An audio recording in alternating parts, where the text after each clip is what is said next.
You will spend almost 2 decades raising a single person. You will learn their fears. You will memorize the sound of their feet on the stairs. You will know, without asking, what kind of day they had from the way they shut the door. And then one morning, they pack a car and they drive away, and the house goes quiet. Most people assume what happens next is simple. You love them, they love you, the closeness just continues. Distance is only distance. But that's not quite right. And the real answer is far more fragile than you'd expect. Because closeness after they leave is not the default. It is not guaranteed. And the numbers are unsettling. In a 2025 YouGov poll of more than 4,000 adults, nearly 4 in 10 people said they no longer have a relationship with at least one immediate family member. A separate study out of Cornell found that more than 1 in 4 adults are estranged from a relative. And researchers at Ohio State found that roughly a quarter of fathers are cut off from a grown child. And here is the part almost nobody says out loud. Most of these ruptures don't begin with a fight. They begin with a slow drift. A few unreturned calls, a holiday that gets skipped, a silence that nobody decides on, but nobody breaks either. So the question isn't really, how do you stay close? The question is, how do you avoid quietly becoming a statistic? And the answer is stranger than the usual advice admits. Because the instincts that feel most loving to a parent are often the exact instincts that push a grown child away. Carl Pillemer is a sociologist at Cornell who has spent years studying why families fracture. Joshua Coleman is a psychologist who has spent a career helping estranged parents and children find their way back to each other. And across their work, the same uncomfortable pattern appears. The parents who stay close are not the ones who try hardest to hold on. They are the ones who learn to hold differently. Here are the 5 habits that actually keep the door open. The first habit is to make contact feel like a gift, not a debt. Most parents start keeping score. I always call first. They never reach out. I left 3 messages. And that scorekeeping leaks into every conversation. The call starts to feel like an obligation being collected. Coleman's finding is blunt. Guilt trips and criticism might earn you a phone call. They will never earn you closeness. So drop the ledger. Reach out because you want to, not because they owe you. A grown child who feels they can pick up or skip without being punished for it is a grown child who picks up more. The second habit is to trade your interrogations for curiosity. When they call, resist the urge to run the checklist. Did you eat? How's the job? Are you saving money? That isn't connection.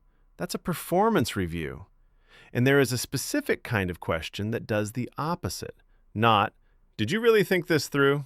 But, what made you decide on that? One is a test they can fail. The other says your reasoning is interesting to me. And while you're at it, stop making every call about them. Tell them your own life, the funny thing that happened, the recipe that failed. You stop being a monitor, you become a person they actually want to talk to. The third habit is to build something you do together from a distance. Closeness needs a reason to exist that isn't we should really talk. So manufacture one, a show you watch in sync and text about, a book you're both reading, a game, a team you follow, a language app you're both bad at. The point is to create a low-stakes reason to reach out that has nothing to do with how are you really doing. The conversations that last are the ones built around something, not around the relationship itself. The fourth habit is to stop apologizing and start changing. This one stings. Most parents, when they overstep, apologize for it and then do it again. Sorry for the unsolicited advice, followed by more unsolicited advice. A grown child stops believing the words long before they stop hearing them.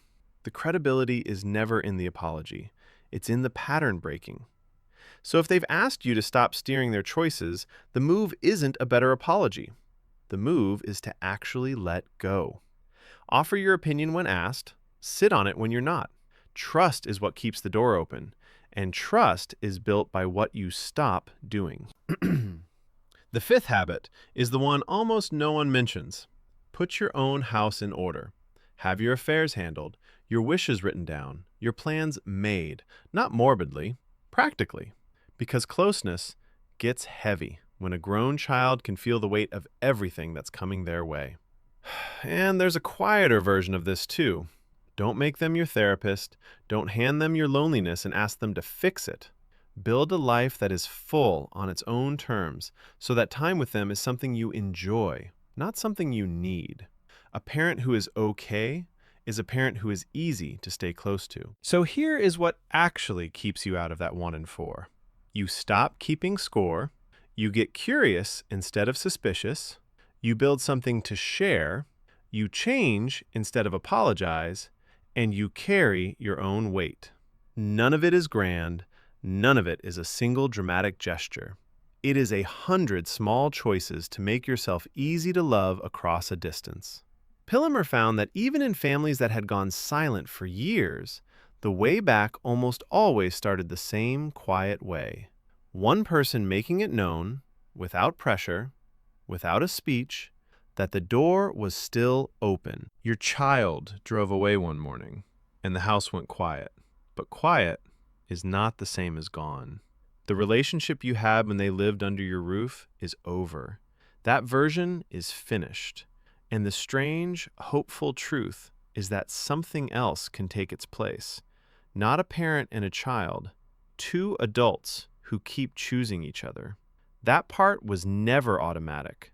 It was always built, and you still have every tool you need to build it.